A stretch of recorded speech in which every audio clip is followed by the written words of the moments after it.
because we pretty much, I think we've beaten that horse unto its death. Now, for those of you who did know that that was going on, you know that we're covering religion. If you read the chapter on religion, which I'm right now assuming all of you have done, I like my dream world thinking.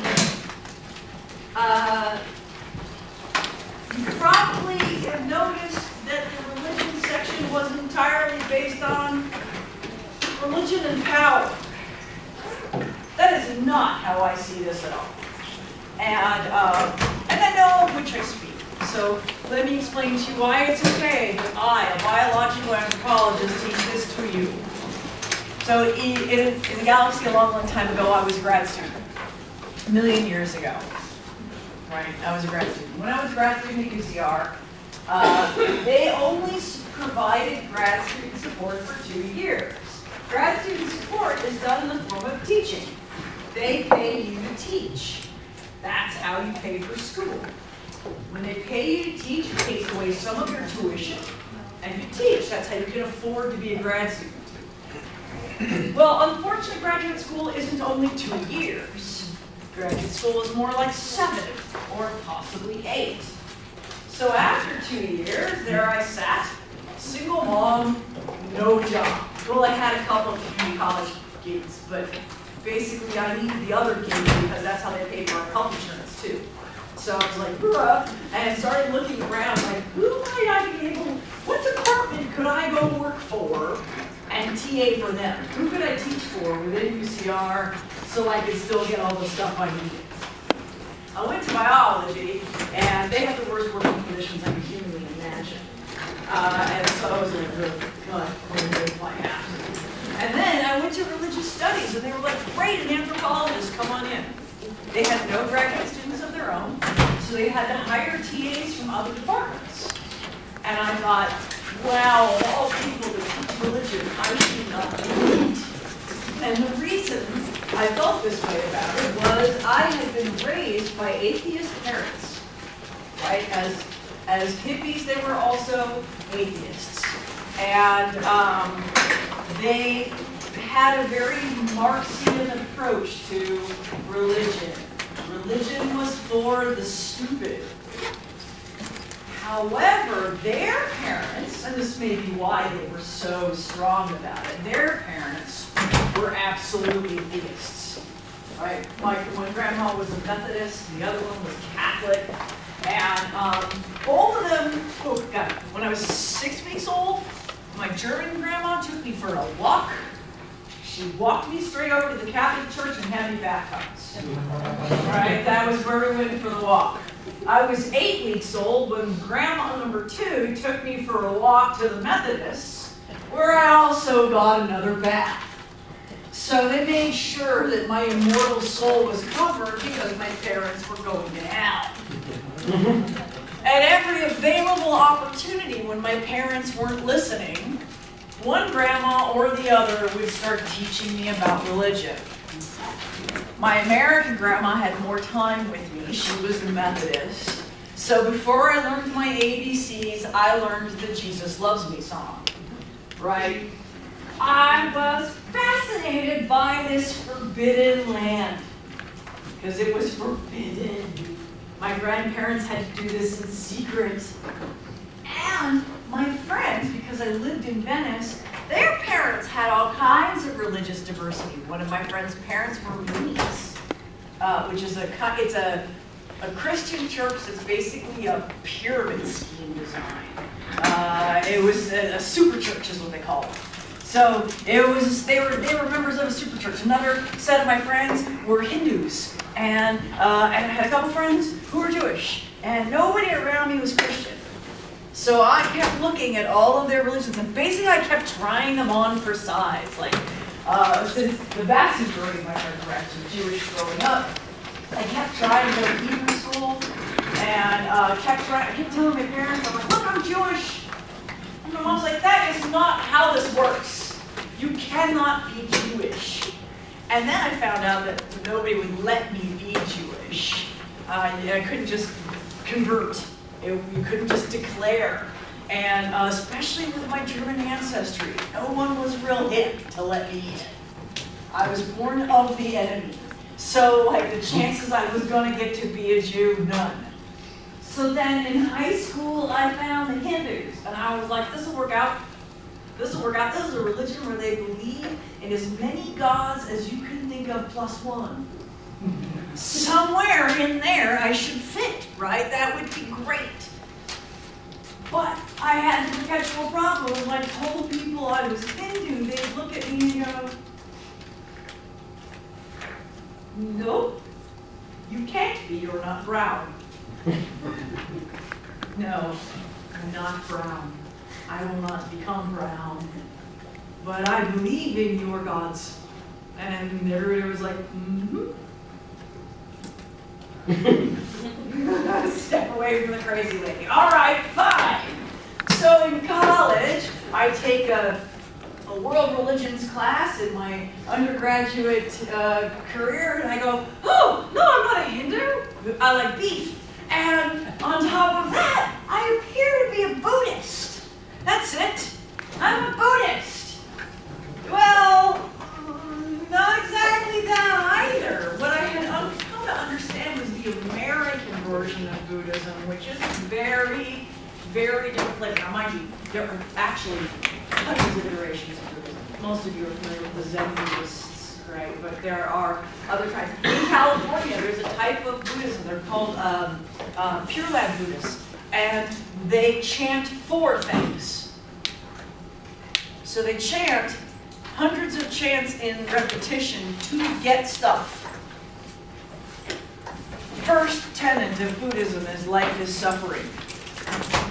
And the second is desire causes suffering. In other words, don't want stuff, it makes you sad. So they're chanting for stuff that would make them, in theory, sad. I got confused. So by the time I hit grad school, I was like, I don't know. I keep putting these things on and nothing fits. Mostly because they keep looking at me going, no, you can't stay here. I ended up TAing for religious studies for 60 years. It was a great position for me to be in. I got to work with Christian scholars, with Buddhist nuns and Buddhist monks. I got to work with an Ugum. I got to work with a male practitioner, a male voodoo priest. It was freaking awesome. Like, I got to basically go, ooh, that's cool. Ooh, that's cool. Ooh, that's cool. And I ended up with this really solid background in religious studies. Oh, it was very, very, well, first of all, he taught us about the law, all about, because he taught it from a point of view of looking at it as a response to slavery. Right? And he taught ritual in the classroom as a how do you control your life. So we're, one of the things about voodoo that you're going to find out a little bit later, and I don't have slides for it, I'm just going to tell you, is that it's like Catholic plus. Every voodoo practitioner considers themselves Catholic, but they have this additional component on top of it. And this additional component is the difference between prayer and magic. In prayer, you ask, you plead, you thank, you praise. Right? When you pray, you're asking for something, you're begging for something, you're praising, thank you, you are fabulous, or you're thanking. With magic, you're compelling. In magic, you're forcing the supernatural to do your bidding. So it's like Catholicism with a little extra kick. Like, they kind of have to do what you say if you do all the right things. So that was really, really cool. We have a whole class in this here, and it is next to be taught in fall. My students love this class. I highly recommend it as a class. We have a lot of fun. But we do, in fact, we try on other religions for size to see how they work from a cultural point of view. It's pretty fun. So, I promise you that I can do this. I don't have the same opinion about this, though, as your textbook author. Your textbook author sees it all about power. I see it as being all about community. So that's a very different way of looking at the functions of religion. This is a picture right here of basically protesting monks. You know, when we think of Buddhist monks, we tend to think of these robed, somehow serene fellows. One of the things that you must know about Buddhist monks, which we don't, as Americans, get so well because we have the sort of Catholic idea of a monk. If you're a monk in Catholicism, you sign on and that's the end. You're a monk till you die. Well, maybe you become a bishop or something like that, but that's it. You committed, it's done. In Buddhism, it's a period of your life. There are actually very few monks that stay monks their whole life.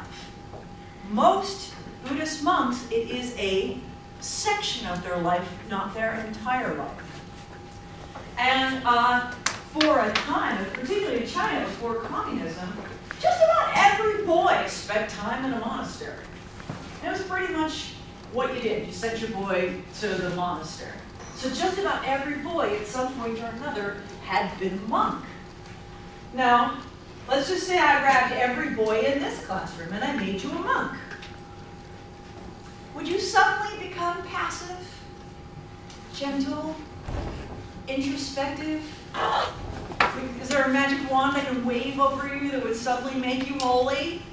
No. You'd be like, oh, I'm still me, but now I'm me in saffron robes, right? And that's the way it would be. And for these monks, oh, there's great stories of monks beating the crap out of each other with chairs. They get very, very contentious in certain situations.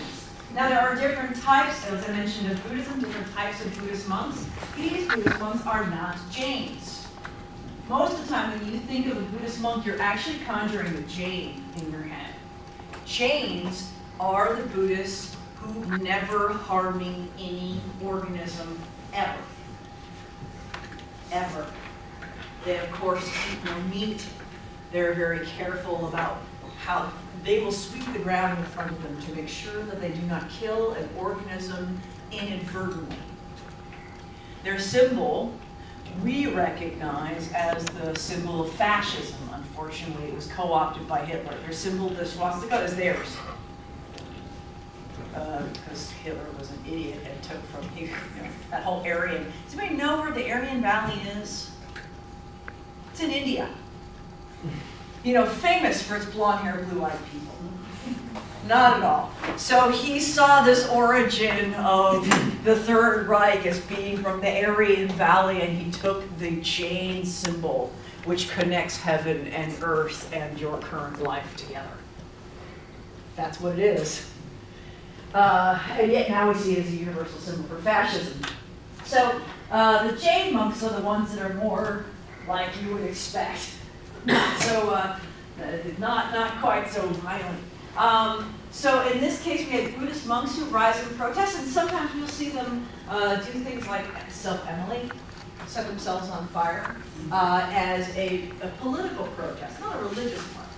So obviously, you can see in sheer numbers here that religion can equate to power. In China, religion was outlawed. Religion had been outlawed by the communist regime because, thanks to Karl Marx, he never said, by the way, those words that religion is the opiate of the masses, that's actually a false quote. He never said that. He, however, said all the things around it, which is basically like, a belief in the supernatural is oppressive. He thought that people used that to gain power, and that the people who allowed themselves to be controlled that way were inherently dumb. He wasn't completely off. Certainly the Catholic Church had exercised extreme power over people for a very long time. Dictating policy, dictating law, we still have some of that as personal and cultural baggage, right? That's still there. So in China, they say no religion. Well, I'm certain that there are people in this room right now who have a faith.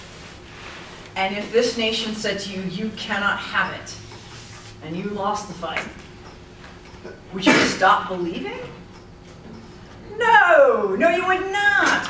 You would go private about it. You would go stump mode about your religion. And that's what they did, because they outlawed the gathering of people for religion, because when you gather people together, what do you have? Power.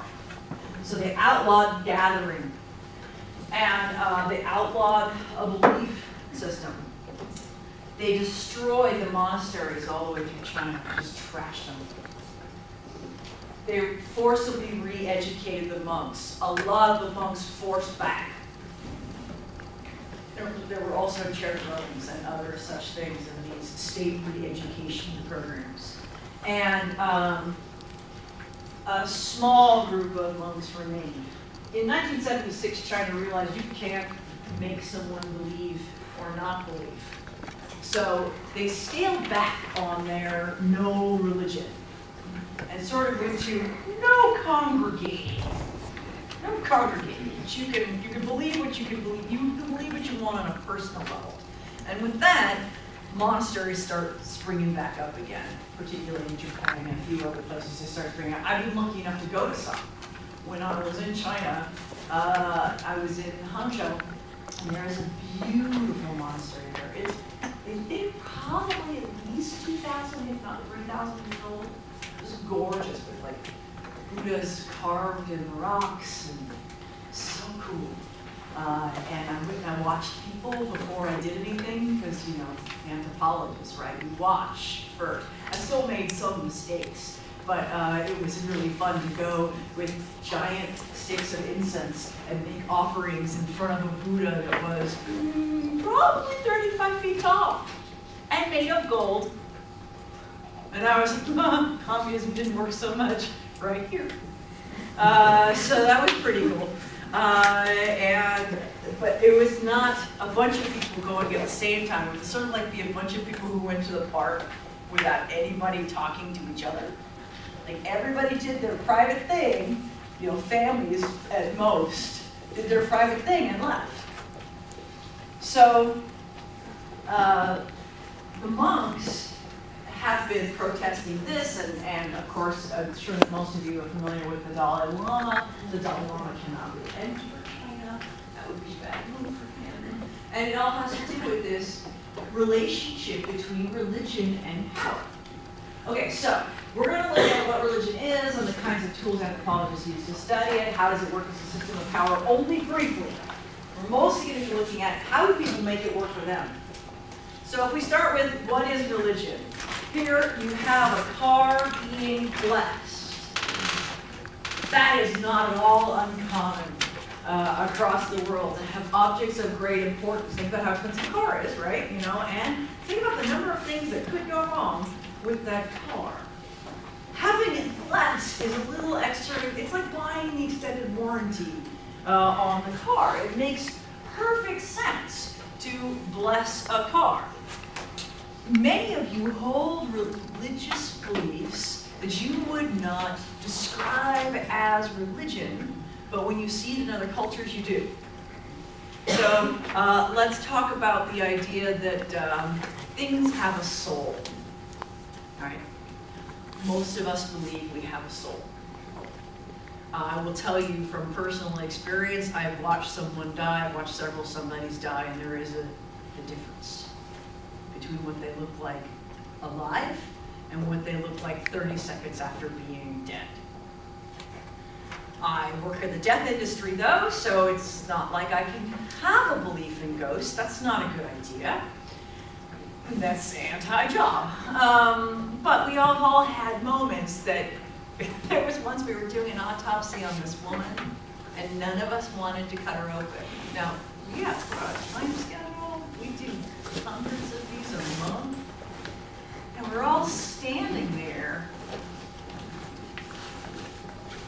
No, none of us would do it. And we were like, okay, what's the matter? And we were like, I think she's gone. So we checked her for life, no life, but she wasn't gone. So we just decided that we'd go have lunch, come back, and do this one when we got back. We took an early lunch. And the deputy who had brought her in walked over to her, and he's, by the way, he's a military man, served the 101st Airborne. He was a spy in Russia. I mean, like, he's a badass. and is now a Debbie Warner. But he was a badass. And he walked over to her, he took her hand, and he said, "You need to leave. There's nothing for you here. You need to go now. You're dead. I'm sorry. You have to go." And then we came back in, and she was gone. And then we were like, okay, back to what we were doing, cha, cha, cha. And none of us talked about it to each other, right? Because that's the deal. No talkie. No talkie about this. So this belief that humans have a soul, almost all of us have, right? Do animals have a soul? Maybe, right? Some Christians say no, but if you watch an animal die, you also know there's an appreciable difference between them alive and them dead. You can see it. All of you, I hope not all of you, but many of you have walked into a room where your beloved Poochie or kitty had passed, and you knew across the room they were gone. And you were like, oh, no, you can't be gone, right? You walk over and you check, but you knew already across the room. How did you know? Because they were gone. Now, is there science behind this? No. Can everything be answered by science? No. Thank God. I didn't mean that, say thank God. That's fantastic. It is fantastic that science has this realm and religion has this realm, right? We need both of them to be full human beings. To say we have science, we don't need religion, which is what they did in the 20s, which is where Marx was going with all of this. We have science now, who needs religion, is like saying, we have the microwave, who needs Shakespeare? And you go, great, these things are not related. The microwave and Shakespeare. Turns out neither is science and religion. They're totally different things. Science answers why, religion answers why me. Both of these questions are extraordinarily important. And I say this to you as a biologist, right? These are very, very important things. So if we were to define what religion is, right, a belief in souls, maybe that could be part of it. We need a working definition. So I'm going to give you these pieces. The first part would be that you would have a belief in powers or deities that transcend the natural world. That means not necessarily that they have a face, although almost all the religions on the planet, they have people faces. In some places, souls are not extended only to, or power is not extended only to those with people faces. Animals have it, trees have it, the ground has it, the earth has it. I'm sure you've heard the earth called Gaia before. So all these things have it. And so this is a belief in a supernatural power. We'll come back to how a belief in a supernatural power is perpetuated, how it keeps going, but let's start with, they have this belief. Most religions have what we call origin myths, and they're stories about the purpose and the meaning of life. When we say myth in anthropology, it's very clear, and it's very important that you know, that we don't mean not true. We mean a story that explains how things came to be in their current form. So in all religions, there's an explanation for why things are. A lot of them explain why women shouldn't have power, right? So there's a story about that. Like among the Maasai, they say that the men herd cattle and the women now take care of the cattle for the men. Remember that from marriage, right? And the reason women can't have cattle is because women used to have animals, but they let their sons stay home and eat kidney, and so their animals are now the wild animals of the earth. So they had the zebras and the gazelles and the wildebeest, but because they didn't take care of their animals because they were spoiling their children, now they were free. Or among the in the Andes, the reason they have to live in the mountains is because God's wife, their God's wife, wanted to have sex while God was smashing the mountains down. And he was doing it with this stick that had two heavy rocks on strings. You guys ever played that game, Smacky game thing? So he's got one of those and he's smashing the mountains down. And she wants to have sex and he says, "No, woman, I am busy." And he keeps smashing down the mountains. And she comes over to him, all sexy-like, and kind of tickles him as an invitation for sex, and he let the thing go. And instead of smashing the mountain down, it lands in the ground and makes the mountains taller. And he says, now see what you've done. Your people will live there. The reason that the people of the world, this is a Paiute story. So there is the woman. There's often the woman. And the woman gives birth to the world's people. She lives on an island. And she has Coyote, who you know never to trust, right? We know Coyote, right? Coyote, there's always a Coyote, a Loki. You always know that guy, troublemaker dude. So she has Coyote spread the people around the world. And he's supposed to very carefully let a few out of the basket in each place. He carries the basket and he only makes it to California with the basket, and then he drops the basket. And the people spill out, but one group of people stayed where they were supposed to. So Coyote picks them up in the basket and takes them to the nicest place and leaves them there because they were the good people, the obedient people. They stayed in the basket. And they are the Paiute, and they are also, as it might happen, basket weavers. So this is usually great. Oh, there's the Mayan stories of origin. Those have such they have such a draw for me because they're so fascinating, and there's always so much violence. If any of you are interested, you can find this online easily. It's called the Popol Vuh, which is the origin story of the Maya, and the stories of how men came to be. And of course, women played a part in this. A woman was not supposed to have sex with this guy, and she does.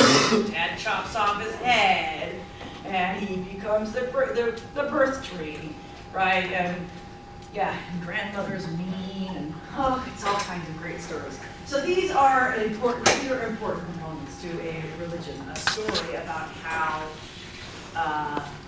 where humans belong in the universe. This one's very small, I'm sorry. Try to get them all together.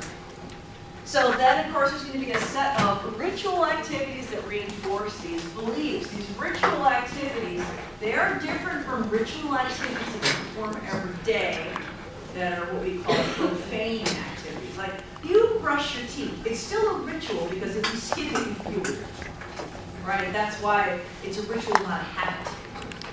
But religious rituals are going to have a sacred component. It may be prayer, worship service, maybe you face east at a certain time of day, maybe you say words before you eat food. Those things are all part of ritual. All religions will have a symbol set, symbols that have meaning for them. Something that has to do with the tenets of their faith. I was looking at disastrous tattoos last night online because Dad uses me. And a great number of them were faith tattoos. Right? A great number of them were misspelled faith tattoos, bad grammar. There was one where, you know, we all recognize the two hands together with the rosaries around the wrist. But somehow the tattoo artist made the shortest fingers you ever saw. So it looked like a collection of hot dogs that had been pressed together and some beads were wrapped around it. And it said, only God can judge me, but judge was spelled without a D. So it was judge me. Only God can judge me. Well, apparently so. I'm judging right now. And then there's the cross is another symbol, right? Many of you are familiar with the cross. Oh no, tell me it didn't happen to you. Oh no, that's fine. Your cross thing, yeah. The cross is a symbol of faith for Christians, right? It symbolizes the sacrifice of their one of their three deities. Sorry, there's three. One of their three deities it symbolizes their death. I say you are extraordinarily lucky that it wasn't hanging. You have a very different sweater. Or had it been a guillotine, right? And really like the guillotines around. So the Star of David is another example. The Star of the Crescent, Islam, the swastika of the Jains, the Eye of Horus. These are all symbol systems. And then, of course, we have to have identifiable specialists. These are people who have a direct connection to your deity. They are special because it's like they have a phone line to your deity.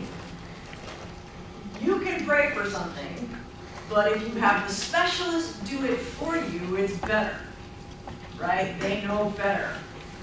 Last week, I had a visit from one of my students. Some of you may have seen her in the hallway. She was a previous student of mine that has become a cloistered nun.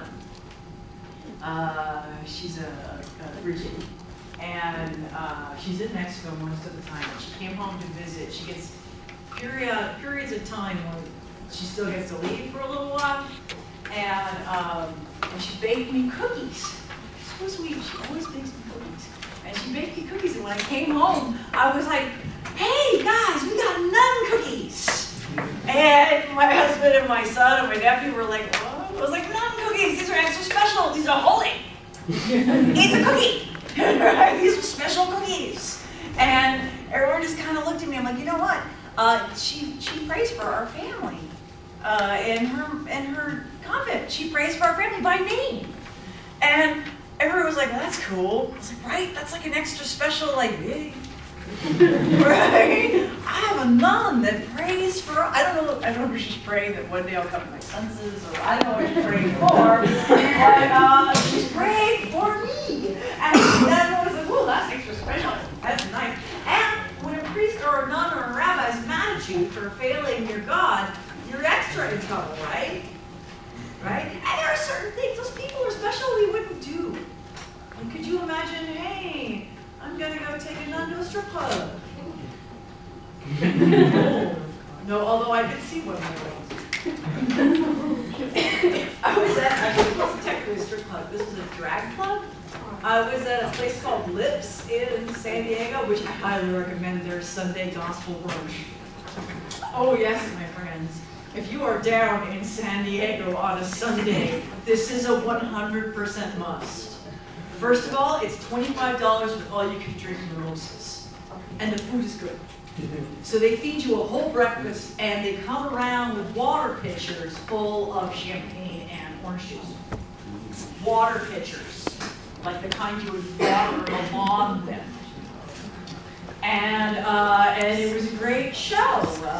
All the performers are men dressed as women. They all gender identify as men, which is, I think, kind of interesting. And they dance like crazy. So there was this nun sitting there right at the front of the stage, and one of the guys has a whole gig where he goes from being a nun to being Cher, and with a stripping. It's called Sister None Your Business. And it was delightful, but at the same time, while he's doing this whole thing, the nun in the front row, she's laughing, and the rest of us are like, we're going to hell. Oh, we're going to hell, directly to hell. Oh no, one of us should say something like, no, stop, she's holy, stop. But at the same time, I'm like, oh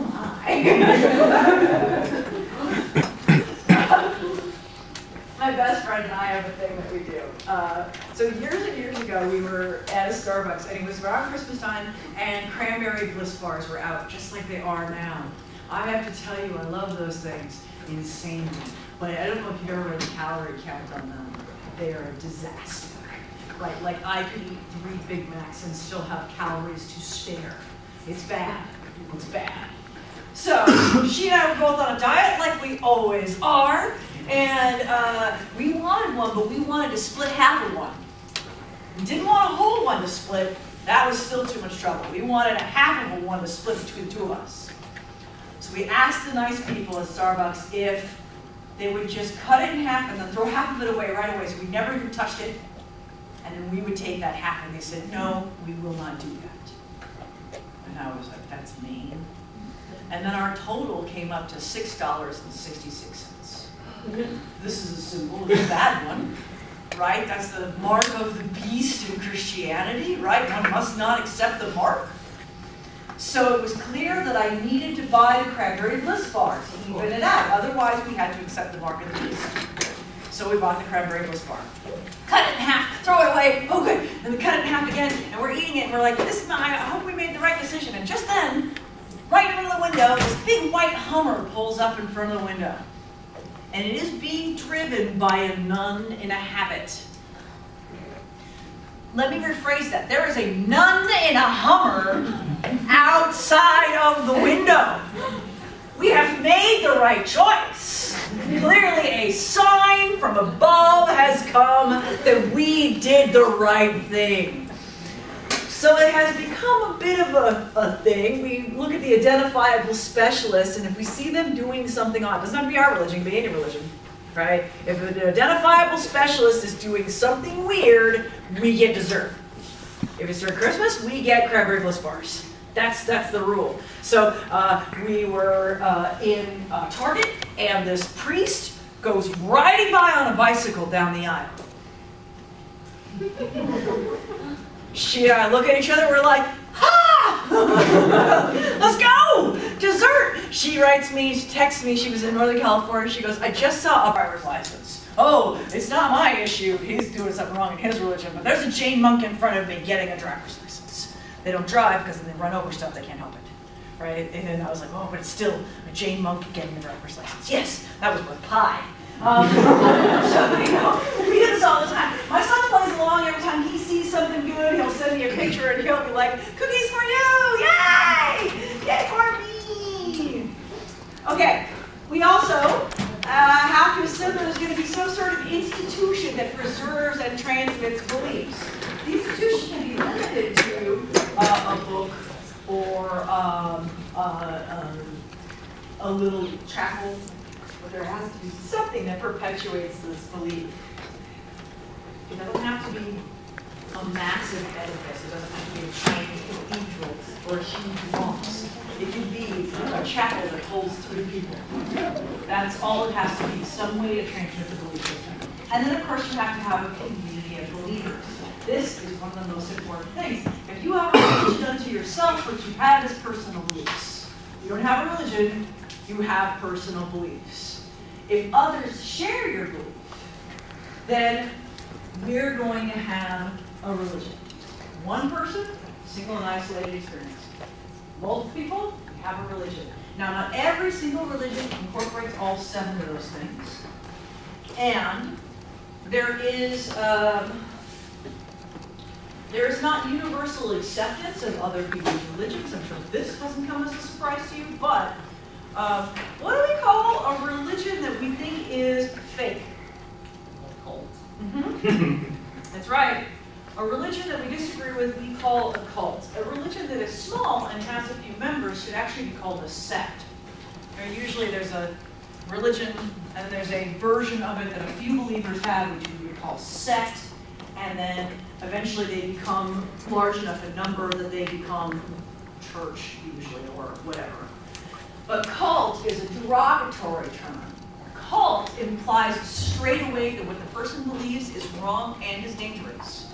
Be very careful about throwing that term around, because it's inherently pejorative, right? It inherently says what you believe is wrong and dangerous. That's not to say that cults do not exist. Oh, they do. But one person's cult is another person's truth. Always, if I can get you to remember one thing, the scariest word in the English language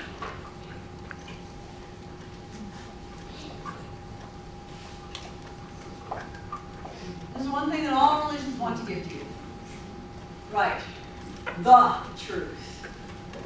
I'm always feel a little kinder towards ones that give me the truth.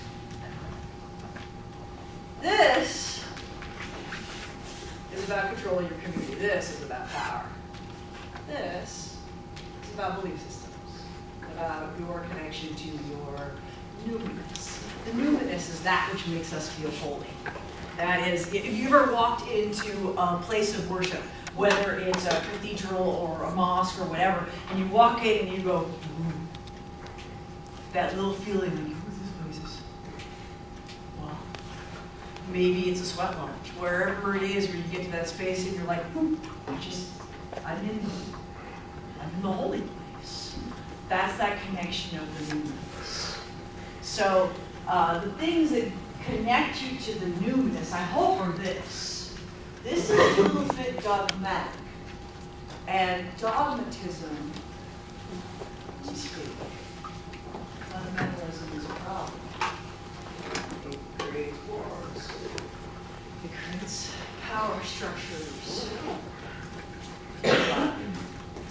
But there's a reason why we're seeing a resurgence in fundamentalism. We'll talk about that.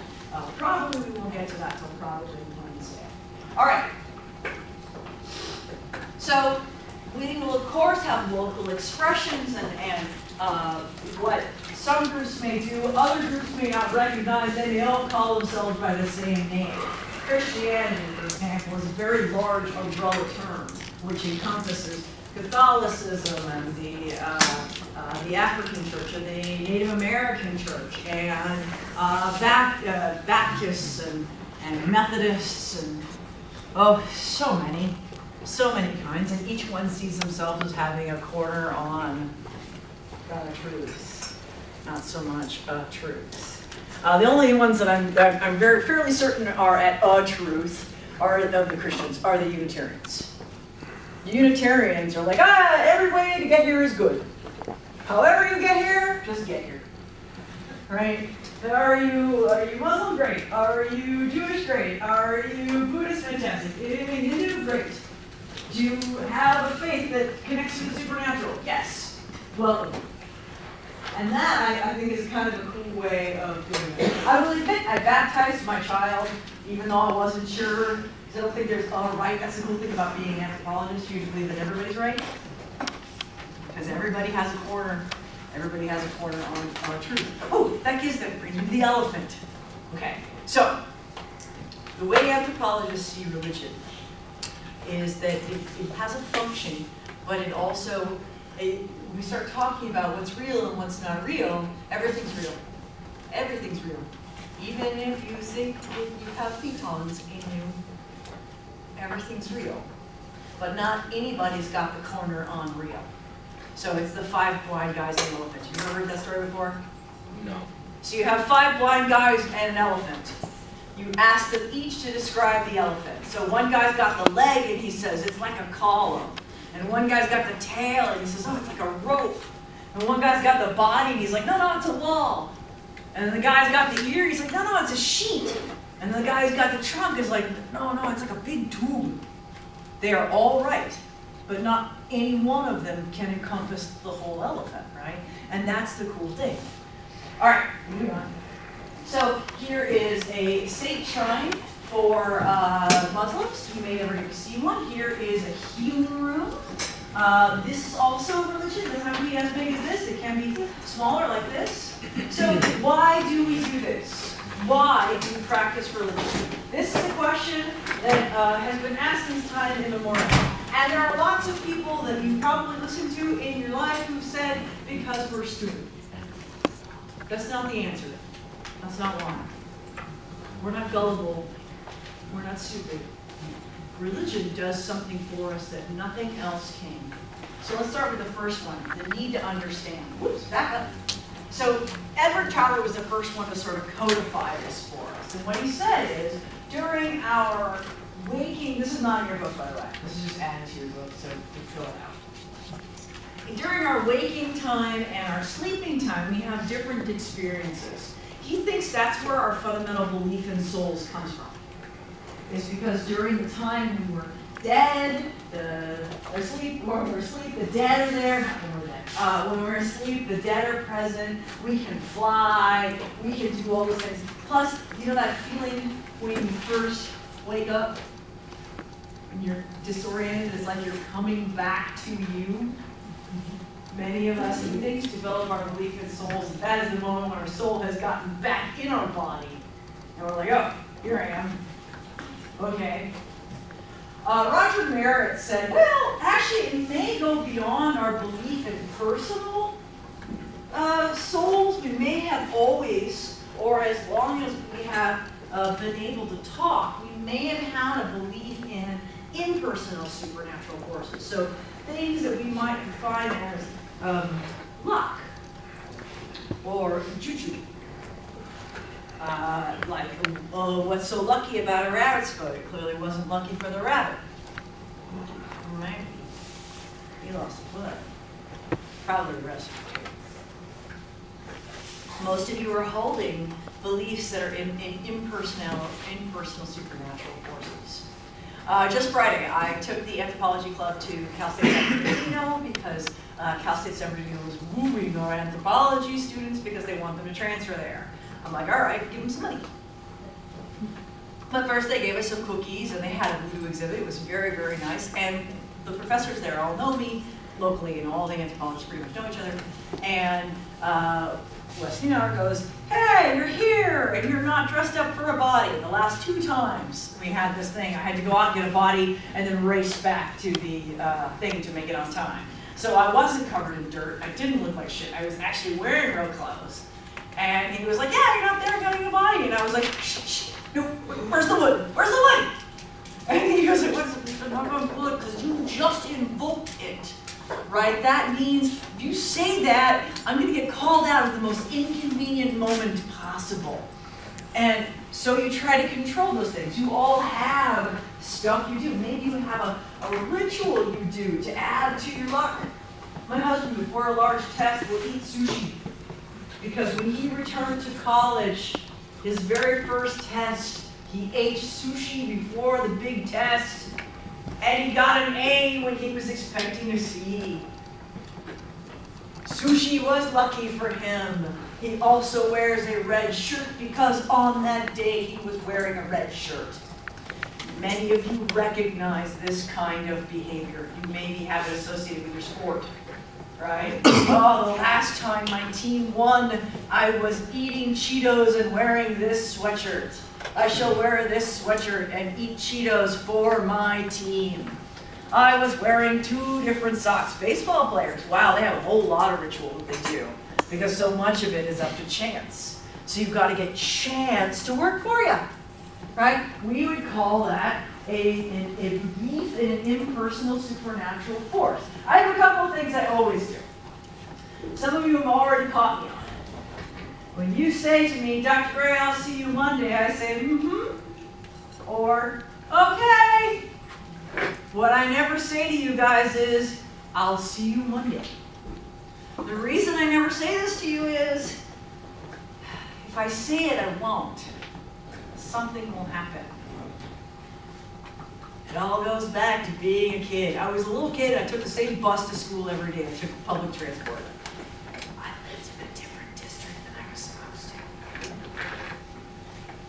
So, I took public transportation, and every day I had the same bus driver because every day I was at the same time, and every day.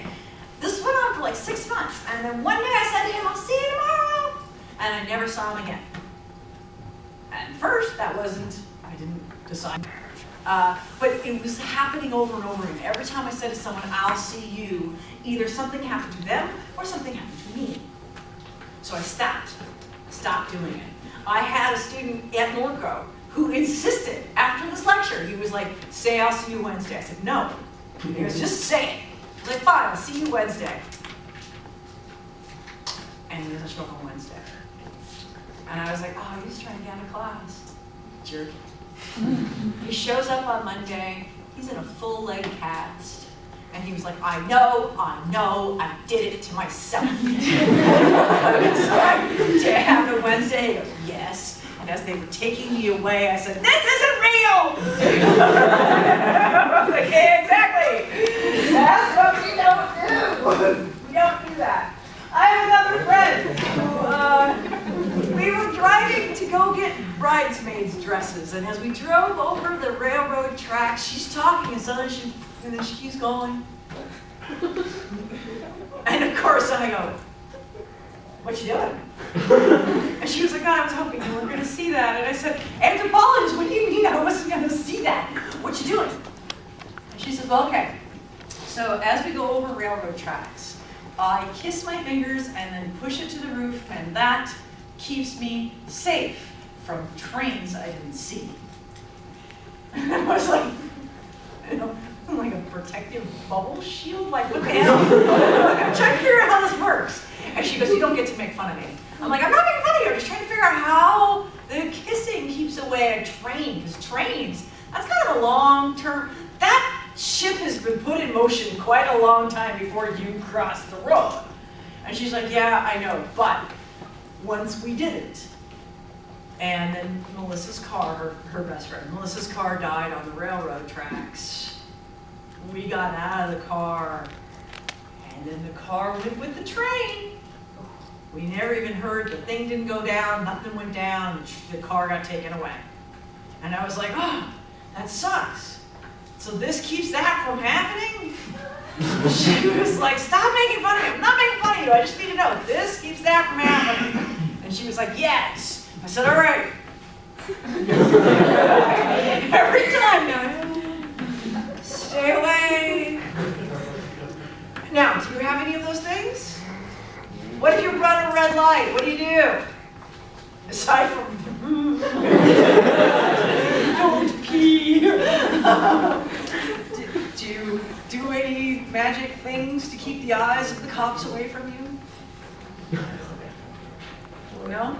Yeah, for my magic thing is don't be here when they notice. What do you have any of those little rituals you do? Go ahead. I just totally embarrassed myself by all of you. I'm ready. It's your turn. Tempted to try the make you say.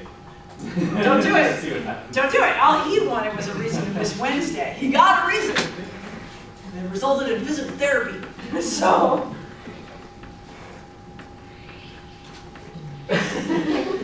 Oh, you liars! You lying liars who lie. Maybe you do the salt thing. You spill the salt, do the thing. It's a little thing.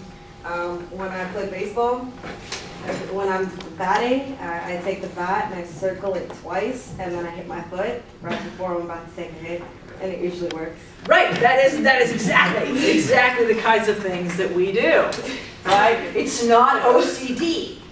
What we're doing is protecting against uncertainty. Now, you're more likely to have a whole series of these rituals if you're in a job that has uncertainty in it. I don't know if it counts, but I don't go into the bathroom and type on. I think if I think Bloody Mary, it'll happen. No,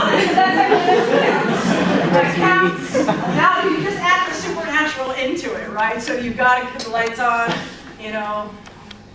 Yeah, I have a couple of those, but they're not as bad as my husband. My husband's got a whole thing involving some candy man I know nothing about. But yeah, there's some things. It's nothing too big, but when my Netflix, I have an Apple TV, and when it stops, I'll put my phone all the way up, and then it starts working again. I don't know why.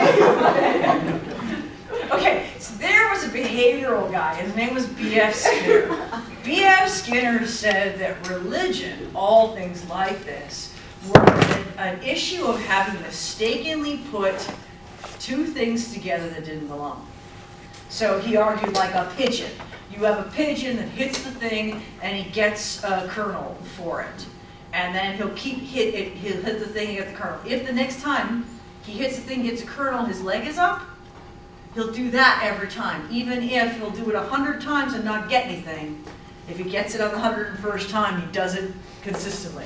Like, you can make the pigeon do all kinds of like crazy positions to get the kernel, because their belief that these things are associated, and Skinner says it, Martin Harris says it too, that this is, we do this because we mistakenly wed things together that don't belong together.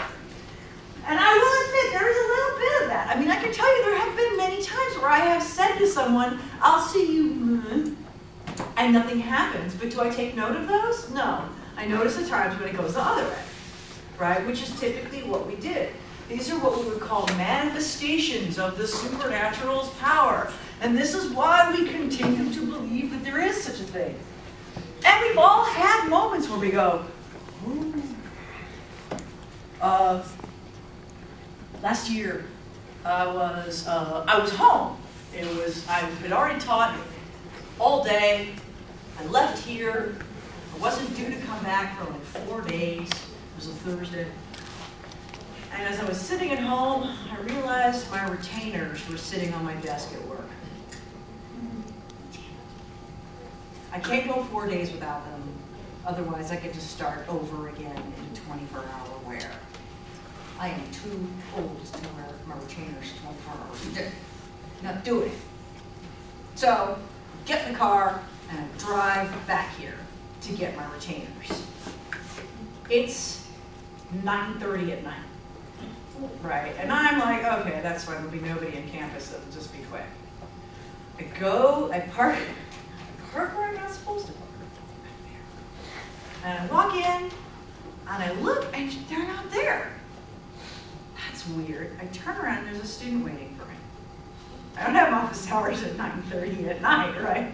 So it turned out the student was having a really bad time and needed someone very specific to get through this horrible time. The student was considering ending their life and was deciding right then whether or not they were going to. And so obviously, come on in, have a seat, I have Kleenex and chocolate, all these things make things better, right? And we had this long discussion about it. It took about an hour. It was all right. Sent the student on the way, by the way, student's still alive today. And so I get in the car, I completely had forgotten about my retainers, right? Just get in the car, I text my husband, I'm really sorry, something came up, I'm on the way home. And as I put my phone down, I put my phone down on top of my retainer case, which has been sitting clearly on my front seat the whole fucking time. Right? I didn't, right? And when I get home, I tell my husband, he goes, your retainers were missing. Right? He's making fun of me. You know, some sort of deity had you save that student's life. And I was like, shut up, bitch, that probably happened. You don't know. What do you know? Now, my family gives me complete shit about any of this stuff because as a scientist, I'm not supposed to have any of these beliefs. But I didn't understand why they happened. I live in a house that's haunted. There, I said it. As do I. You too, right? Yeah. Okay, so I live in a house that it's from 1921. The guy who lived in it was ass. I mean, like an unmitigated ass. Everybody knew he was an ass. His grandson came back to sort of relive his horror at my house. And his grandson was like a full-grown naval admiral, still terrified of this house and the man in it, right? The man died in 1962, falling down the stairs in a drunken stupor. He was an ass. He was an ass. So right after I buy this house, I'm sitting in the living room, and I'm downstairs, I'm with the dog. It's me and the dog. We are the only ones in the house. Spencer was at his dad's. My boyfriend at the time was in San Francisco. It was just me and the dog. We were sitting on the couch together, and I'm like, we bought a house! Right? This is so cool! And suddenly, fuck that. And I'm like, okay, the house has a balcony on the front of the house. Like, what if somebody got in and it's got a door? Like, what if somebody came and they're running upstairs? Right, I'm looking at the dog. He's a corgi. Get him, Jack. And I think there's a person upstairs, so I grab a kitchen knife. I am going to be very stabby. And that's the whole time I'm talking. I'm feeling stabby. And now I have a knife. And I go upstairs, there's nothing. Okay. I check all the doors, all the windows, everything's locked. I'm downstairs again. And Jack and I are sitting together, and I was like, well, that was shenanigans. Okay. So I call my boyfriend, there's somebody walking on the ceiling. And he's like, are you okay? No, there's someone in the house. And he was like, check the doors, yeah, check the windows, yeah. There's no one in the house. Maybe there's rats. We have to have the house fumigated. It's a new house. house, we don't know. Maybe there's rats. Yeah, maybe. Okay. Okay. And then my roommate / assistant came home, and I was like, come sit next to me. Real close like, okay? Until it stops, and she's like, oh my God, you're a freak. Right? And then it stopped. It never made the noise. Next day, I go into the bathroom. My bathroom is this big. Okay, my bathroom is tiny and was decorated by Amish people, so there's no counter space. They made pedestal sinks because what does she need a place to put her makeup for? None. Right? Just Amish. So I go and I have this little stand that I keep everything on. I have 10 things on the stand because that's all that will fit. I go to grab my lotion and it's not there. Lotion bottle's this big. Bathroom is this big. Okay, look, it's not there. I'm looking around my bedroom. Where would I have put the lotion? That's stupid. I get ready in the bathroom. I don't understand. Why would I have picked this up? I walk back in the bathroom. There it is. Bye. Right? I started ignoring it, and then he upped the ante. He started flushing the toilet upstairs. Maybe he had to go. With no one in the house but me. Right? He started turning on the sinks. Just upstairs, all sinks on, all at the same time. And we were like, fucking haunted plumbing. It's great. I actually brought in a religious specialist and had her cleanse the house. It worked for a while. Oh yeah, totally. There's a girl that comes every Halloween. She comes to the house and she asks to come in, and then she runs every time. She used to live in the house. It still scares me. But no, now what he does is he goes to right wherever my head is. Okay. Now this is impressive when he does this on the wall of my shower, because you can't, there's no window on that wall. There are several walls between that wall and a hallway. You actually have to break into the inside of the house to get to that wall. And I'll just sit there and say to my husband, believe me now? And he'll go, nope. Yeah, just the house. We were laying in bed together and I was like, oh my God, this is awful. Right behind his head. And I go, he goes, it's not happening. It's not happening. You heard it. Nope, I did not. I know you did. I saw you stop. Nope, nothing happened. Now, my son also does not believe. But one morning, he texts me. It's like 6:30 in the morning, maybe 7. And he's like, Mom, there's something on the roof. And I stop and I listen. And sure enough, and I was like, but that sounds different. That sounds really, we all get in our, and I guess we all were wearing our jammies. And then we all went outside and stood in the street, and there were crows on the ceiling of the house, like breaking walnuts. It was crows. They were knocking. But I'm just telling you, for the first 5 minutes of, Rick is laying in bed next to me going, nope. Nope. Not happening. I'm like, look, Spencer texted me. I didn't text him. He texted me. He hears it too. And he was like, I don't hear anything. So that time when there was something we know for sure was there, he denied hearing it at all. So now I don't believe him when he says he doesn't hear the other thing. What happens in your house? This happened a couple of months ago. My aunt was out at a Beyonce concert. So I'm left alone with my dog and my grandparents in the other room. I'm laying in bed, and somehow my aunt had this balloon because her birthday was like a couple days before, and it just like traveled its way through the hallway, down the stairs, and went into the kitchen. I'm like, what the hell is going on? So then I try to like shoo it upstairs in the paper plate. I'm like, fuck upstairs. But it gets better. Like, get upstairs. And it gets upstairs for a little bit, and then it floats back down. I'm like, God damn it. So then, Just pop it. I was scared too. There was this, we have like this little area in the, whatever it is, but it floats its way towards the window, and it's one of those silver balloons with, it's like a silver back. Yeah, it has a red face, and it says happy birthday on it, and it's like facing the window. So I go upstairs and I put my dog in the room with me, and he starts looking at the door and he growls a little bit. I'm like, oh fuck, I'm gonna die. So I close the door and I lock it. And I'm sitting in the room for like 3 hours, and I'm like, I'm not leaving this room. My aunt comes home and I tell her what happened, and she's like, you're fucking stupid.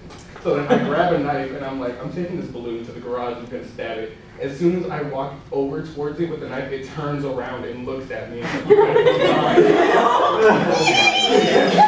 take it to the garage and I slash the shit out of it. And to this day, I swear there's something in the garage every time I walk in there. Oh, yeah, well, all of you have been at some point, you've walked into a place where you've been like, Satan. right, my hair standing up. No, I mean, all of us have moments of cowardice. I will fully admit that at over 40 years old, if there is no one in the house and all the lights are off and I go down to the kitchen to get something, I run all the way back to my room. Even at this advanced age, I still do that. I can't help it. I have actual dead people in my house. I'm a forensic anthropologist. I have bodies in my house. Not for long, they're transitory. It's being studied or whatever, they're on their way. But you know, there are actual dead people there. So I don't know why I think I'm gonna be fun. Right? Like, I invited dead people. And Jack will, the corgi will just suddenly out of nowhere look into the sky and start barking. I hate that. Yeah, that happens to our place too. But at my house, there are rocks, like just a little rock stuff, like rubble outside my window. And this happened like last month when I was sleeping and then I woke up because my window was open and I heard like someone walking around The crunch. the crunching of the rocks. And I was like, okay, so I get out of bed and I'm wide awake. So I know I'm not sleeping. Like, I think someone's out there. I'm about ready to grab my bat under my bed and I kind of go to the window and it's closed. I can't see out of it and I just hear my name whispered. So I froze and I quickly opened it and there was no one there. I was freaked out the entire night just staring out there. Right? I totally agree with you. And I'm a scientist, right? You have to give me proof for me to believe something. And I'm still like, I believe. I believe. Because, well, stuff happens, right? We have these moments. And our people who they do not happen to, our other friends or other humans go, ha ha ha ha. Boy, are you dumb. You're superstitious. That was very silly. Why would you do such a dumb thing? When you watch, when it happens to them, you're going to be like, motherfucker. One of the other reasons they give for, there's 4 reasons. We just didn't need to understand. Reversion of childhood feelings. Now this is Freudian, so take that with a grain of salt. Sometimes a cigar really is a cigar, a grain of salt. So, what Freud said was, remember those clan totems? Remember how he said that the boys killed their father and then they ate their father in a ritualistic meal? Remember that? Yeah. Yeah. Okay. So, this is from that. The man wants to keep everything to himself. He drives his sons out of the room. The sons come back. They kill dad. They eat dad. They feel guilty because they realize they cannot have sex with women because they are their sisters and their mothers. And so they have this ritual eating thing. And when he continued on with this, what he said, and this was the only thing that was valuable, what he said at the end was, when we are little kids, we believe that our parents are omnipotent and omniscient. And once we lose that, we often replace it with religion. So omnipotent means we believe our parents are all-powerful, and we believe our parents are all-knowing. And so when we find out that they aren't those things, it's a little scary. Because then who the hell's driving the ship? If your parents aren't in charge, then who? So, and every little kid goes this. I remember Spencer was like 3.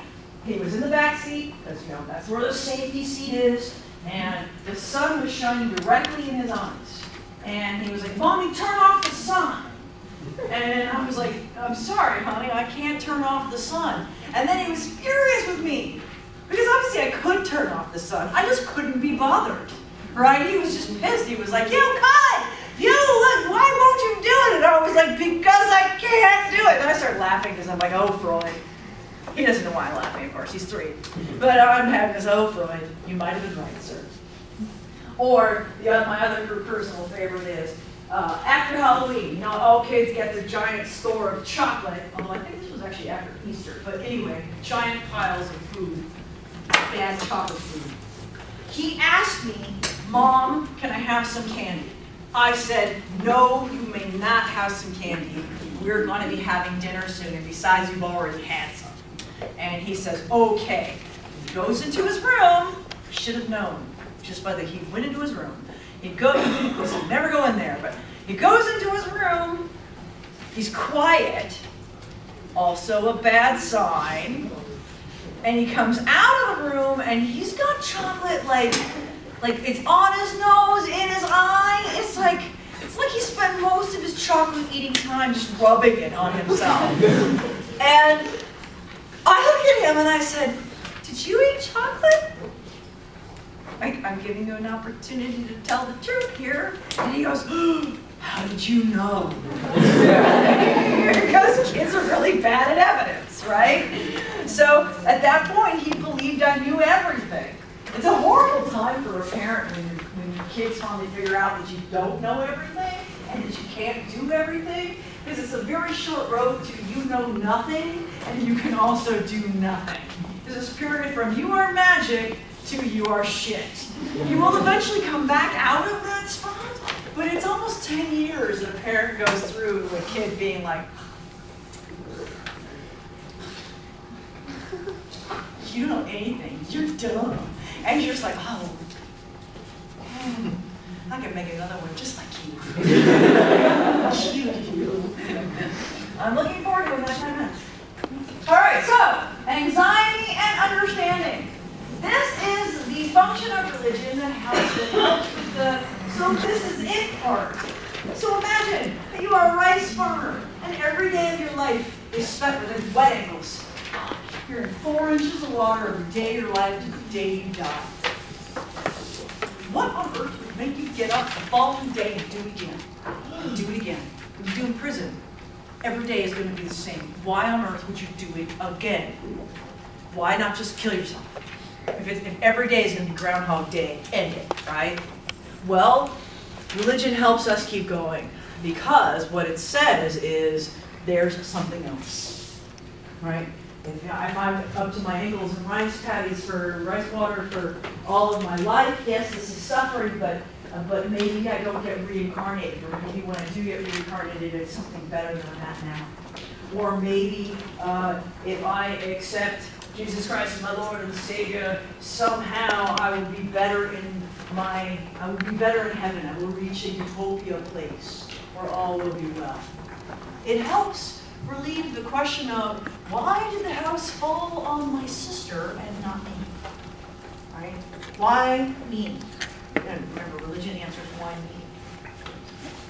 So this is the one that I think is probably the most important component, although they are all important, is that religion gives you a feeling of community. Religion helps you know where you belong. Remember how we talked about religion having in the 7 things we laid out, that one of the things it tells you is why things are the way they are. It also tells you why you're the one who has to do things that you have to do, right? Where your place is. That's extraordinarily comforting. It's also going to be very, very practical from a cultural continuity point of view. So it gives you confidence, it affirms your place in society. So what Durkheim says, okay, so first of all, this all comes from a guy named Emile Durkheim. Emile Durkheim was a sociologist, a French sociologist. And what he said was that he was writing at a time where people were like, "Hey, religion is stupid," and he was like, "Maybe, but what religion does that nothing else can do is provide us with rules for living that provide community. We don't need government to give us rules for living, and we don't need a supernatural entity that keeps us doing the right thing. If you don't do this, I will smoke you." He says, so the best thing it gives us is community. He was writing a book on why people committed suicide. And the book was called Anony, or actually it's called Suicide. He wanted to know why people who believed that if they committed suicide, they were not going to the ever after of their religion, why they would still do it. And so what he really argued was that they had lost their place, that they suffered from anony, and they did not know where they belonged anymore. And not having this place where they belonged was ultimately fatal for them. And he argued that the symbols that are objects of worship are not in themselves sacred. It's the meaning that we associate with them, and the meaning we associate with is actually ourselves. They represent us, right? Our group identity, Star of David, me and all other Jews. That this is actually what we're worshiping when we worship a symbol is our own way of life. And that it's all about connecting back to this need for community. when one is lost and one is alone, one is suffering. And we're human primates, right? We are absolutely social creatures. When we are alone, we suffer. So this is a way to reduce or eliminate our suffering because of this shared bond that we have, this need for community. I was actually just talking to a young girl who had recently given up her religion, or is leaving her religion behind. I don't know that she's let it go entirely, but she's just starting to. And one of the things that she said to me was that religion, the meaning in religion for her was in the community. Going to church for her was in having and maintaining friends, and knowing where she belonged. And she was quite alone, and it was a place for her to not be lonely. I'm not saying it's your place for your Lonely Hearts Club friends, although it can be. Lots of people date through church. But it is a place to tell us, this is where I go. All right, supernatural beings we just talked about. Ghosts, for us, are who? They're ancestral spirits. We may not be related to them, but they are people who have come before us. And by the way, a belief in ghosts is universal to humans. There is no culture on the planet that does not have some version of a ghost. Just saying. You're all like, oh, well, I don't believe. You don't have to. Enough people do for you. Now, of course, there are deities, which we call gods and goddesses. There are different groupings of religions. Some are what we call monotheistic, and some are polytheistic. And surprisingly, some of them are going to be atheistic. And you go, wait a minute, atheistic means there is no God. Actually, Buddhism is an atheistic religion. Buddha is not a god. Buddha is a scholar, not even really a prophet. He's more of a scholar, a guide, if you will, but not inherently supernatural. Unless, of course, you're a Pure Land Buddhist or some of the other varieties where they do, in fact, intervene in your daily life. Not all versions of Buddhism is that true, but for the most part, Buddhism is an atheistic religion. So monotheism is, we believe in one God. Pantheism is, you believe in more than one, or polytheist, sorry. A pantheon is your collection of gods and goddesses. So, here's your question. Christianity, monotheistic or polytheistic? Right, we all say mono. So, we have God, right? The Father. What about the Son? Is he holy? Is he supernatural? And he was also a man, but is now not a man, right? And the Holy Ghost is what? Oh, also a supernatural being. Huh. So you have Father, Son, and Holy Ghost. That's three. I don't know if you can count, but I count to three. And you say, well, not really, because they're one and the same, right? Three facets, same individual.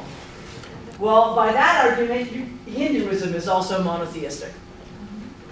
It's one God with many, many, many, many, many, many facets, like a diamond. Like if you thought of it as a many, many worked diamond instead of a diamond with three sides.